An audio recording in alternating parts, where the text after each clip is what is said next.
The story that you are about to hear is a compilation of documented true facts, featuring characters, events, or places that has played a role in shaping history.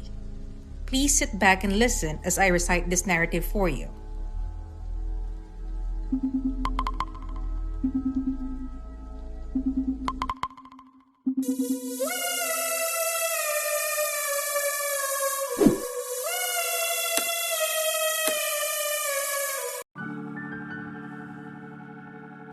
Linda Burfield Hazzard was an American quack, fraud, swindler, and serial killer, noted for her promotion of fasting as a treatment. She was imprisoned by the state of Washington for a number of deaths at the sanitarium she operated in the early 20th century. Her treatments were responsible for at least 15 deaths. Hazzard was born Linda Laura Burfield in Carver, Minnesota, one of 8 children born to Montgomery and Susanna Neal Burfield. She had no medical degree but was licensed to practice medicine in Washington state through a loophole that grandfathered in some practitioners of alternative medicine without degrees. She was a fasting specialist. According to her book, The Science of Fasting, she studied under Dr. Edward Hooker Dewey, a champion of fasting. She believed that the root of all disease lay on food, specifically if you had too much of it. Fasting had been considered a quack medical cure, popular with health faddists of the time. In 1908, she published a book, Fasting for the Cure of Disease, promoting fasting as a cure for virtually every ailment, including cancer. The path to true health, Hazzard wrote, was to periodically let the digestive system rest through near total fasts of days or more. During this time, patients consumed only small servings of vegetable broth, and their systems flushed with daily enemas and vigorous massages that nurses said sometimes sounded more like beatings. She created a sanitarium called Wilderness Heights in Olalla, Washington, where inpatients fasted for days, weeks, or months on a diet of small amounts of tomato and asparagus juice and occasionally a small teaspoon of orange juice. While some patients survived and publicly sang her praises, dozens died under her care.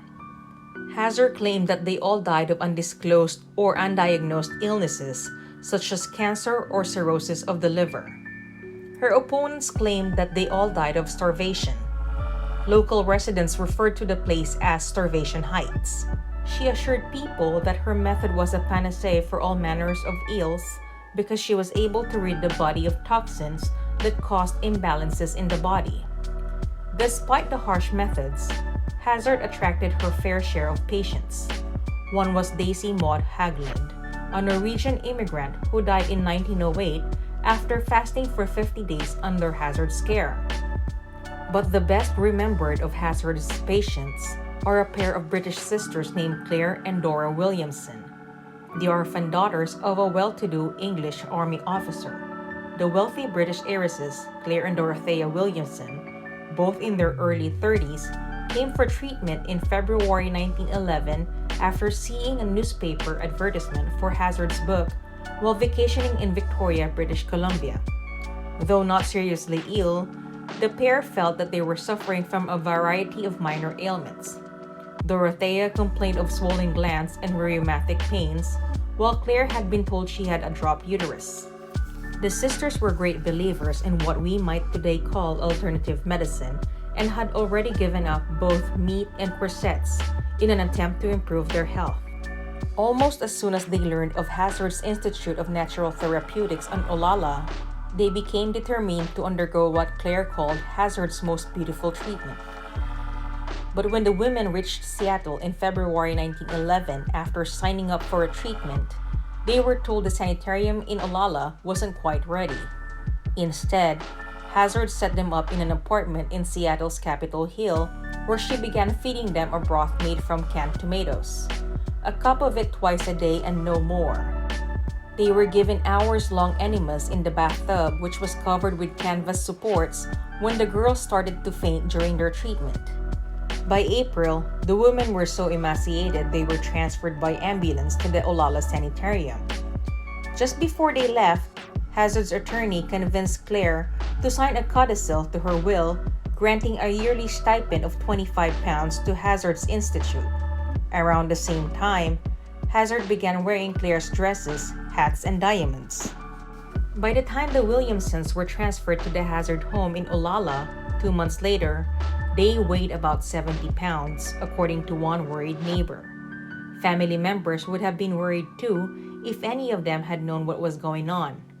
But the sisters were used to family disapproving of their health quests and told no one where they were going. Across the ocean, the Williamsons' childhood nanny, Margaret Conway, received a strange telegram asking her to come visit Olalla.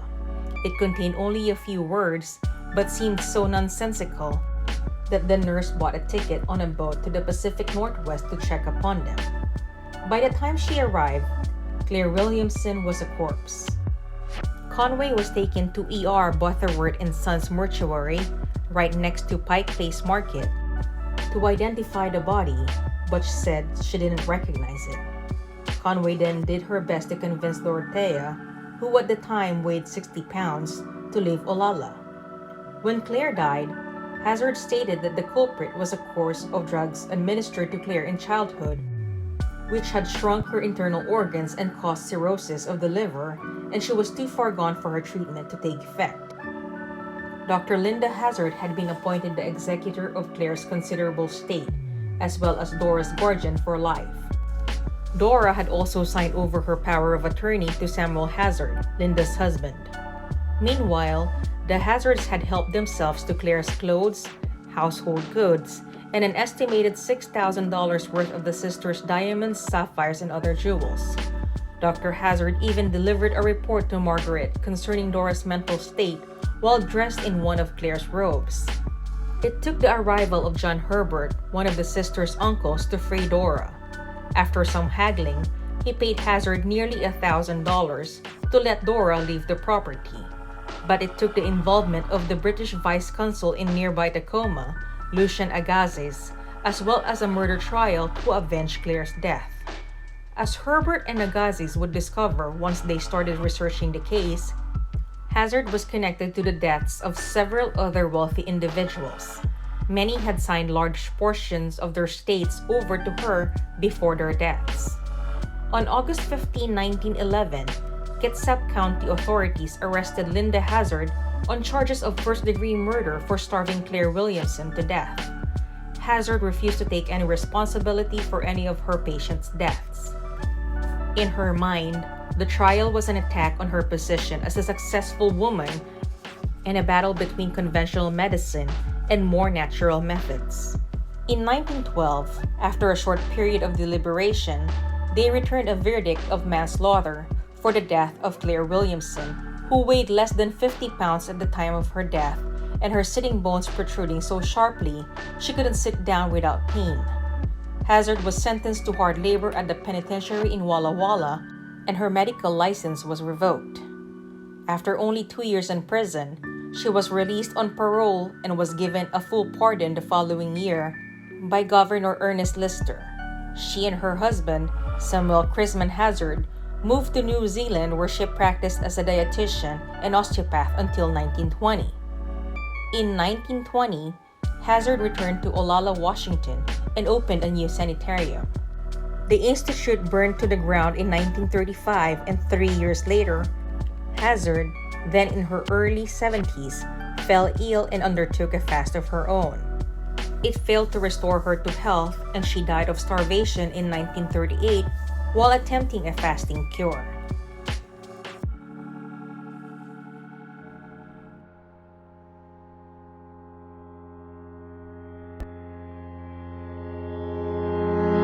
Hey everyone! I just wanted to express how grateful I am that you took the time to listen to my narration. Hopefully you enjoyed it. I am Twysted Mind, and please enjoy the rest of your day. Salamat!